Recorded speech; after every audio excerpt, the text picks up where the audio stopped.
हो जाएगा इस आंदोलन के लिए, हमें इसका विश्वास है। आप कहाँ से आते हैं?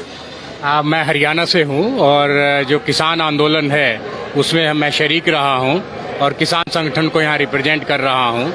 और मौसमी जी, आपको पता है, आप सवाल पूछ रहे हैं, और नवंबर 2019 में भी हम मिलते थे जब ये आंदोलन शुरू हुआ था। तब भी ये था कि पूरे देश को लगता था कि ये जो बात किसान नेता कह रहे हैं, किसान कह रहे हैं, वो सच नहीं है। देश किसी और तरफ देखता था। हमने, आपको याद है, बताया था कि ये किसानों को तोड़ने के कानून हैं। उसकी सच्चाई अब भी सामने आती है। आपको पता है कि अंबानी ने 3 दिन में 2000 करोड़ रुपए कमा लिए। जो गेहूं का पैसा किसानों के पास जाना था वो उनके पास नहीं गया। इसी तरह जब हम देश को ये कह रहे हैं कि सत्ता पक्ष तोड़ रहा है, को देखिए आप, तोड़ रहा है सत्ता पक्ष, उसके बाद बड़े बड़े मंत्री आके टीवी पे बोल रहे हैं कि देश टूटा कहाँ है। तो मैं स्पष्ट कहना चाहता हूँ, 3 चीजें तो स्पष्ट दिख रही हैं। देश की संवैधानिक संस्थाएं टूट चुकी हैं, उसके एग्जाम्पल आज रोज आप अखबारों में पढ़िए। दूसरा, किसानों की आर्थिक हालात, जनता की आर्थिक हालात वो बिल्कुल टूट चुकी है। और ये सब कहाँ जा रहा है? जो चीज तोड़ेंगे अपने जानकारों के जेब में डालेंगे। आर्थिक हालात टूटेंगे लोगों के तो अंबानी अडानी की जेब में आज भी पैसा जा रहा है। यदि आप समाज को तोड़ेंगे, वो वोट के रूप में पार्टियों की जेब में जाएगा। तो इस तरह तोड़ना जारी है। और ये जो संगठन है, इनका एक ही मकसद है, सच्चाई बताते रहेंगे, आवाज उठाते रहेंगे, और आप देखिएगा ये सच्चाई देश को पता लगेगी कि ये तोड़ने वाले हैं और हम लोग जोड़ने वाले हैं।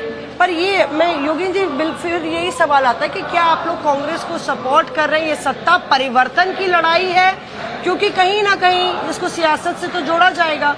तो क्या सरकार जो काबिज है उसको हटाने की लड़ाई है, या फिर जनता को उसका हक दिलाने की लड़ाई है, या दोनों? मेरे लिए ये किसी एक पार्टी की मुहिम नहीं है, किसी एक लीडर की मुहिम नहीं है। देश में हर मुहिम से किसी न किसी लीडर को फायदा हुआ है, पार्टी को फायदा हुआ है, लेकिन ये मुहिम उसके लिए नहीं है। हमारा नारा क्या है? जैसे मेरे साथी दीपक ने बोला, वो तोड़ेंगे, हम जोड़ेंगे। जब शासक कुर्सी पे बैठे हुए लोग देश तोड़ें तो जनता का धर्म बन जाता है कि हम जोड़ें। मेरे लिए जोड़ने का है। मेरे लिए ये मुहिम तब सफल है जब इस देश में रोज जो घृणा का इंजेक्शन लगाया जा रहा है उसकी एंटीडोट बने।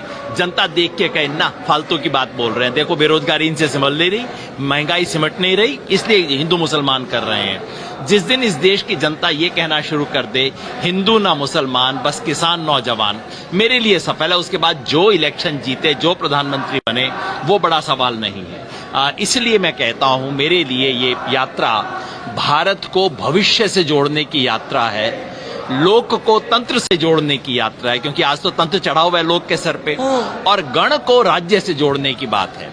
बाकी रही कांग्रेस को क्या फायदा होगा, वो आप कांग्रेस वालों से पूछ लो। नहीं, कांग्रेस वालों के पास हम लोग जाने ही वाले हैं। एक सवाल, क्या राहुल गांधी एंटीडोट है?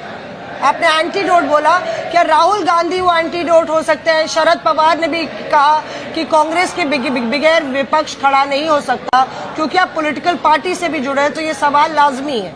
2 बात मैं कहूंगा। पहली बात, अगर इस देश में आज जो हो रहा है उसका मुकाबला करना है तो राजनीति के बाहर कोई रास्ता नहीं, क्योंकि राजनीति समस्या की जड़ है, समाधान राजनीति में ही है। नंबर 2, अगर इसका राजनीतिक मुकाबला करना है तो कांग्रेस को समाधान का हिस्सा बनना होगा।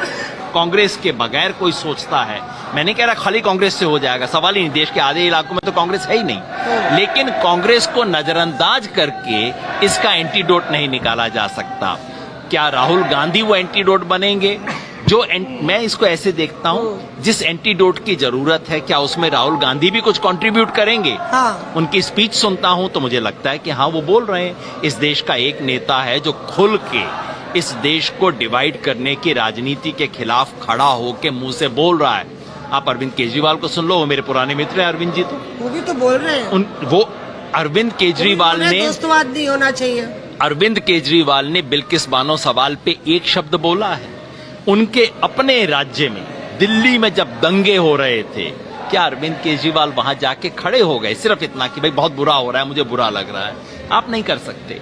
तो अगर राहुल गांधी खड़े होके बोलते हैं अगर स्टालिन बोलते हैं, अगर ममता बनर्जी बोलती हैं, आज मैं इन सब का हाथ पकड़ूंगा, कहूंगा भैया इस वक्त घर में आग लगी है, जो आग बुझाना चाहता है वो मेरा दोस्त है, तुमसे मेरी पहले लड़ाई थी, हो सकता है बाद में फिर लड़ाई हो, लेकिन लड़ेंगे तो तभी अगर घर बचेगा तब ना, पहले घर बचाएंगे फिर लड़ेंगे। ऐसा तो नहीं है कि कांग्रेस के पाले में ही आप आ जाएंगे, ऐसा कोई योजना नहीं है।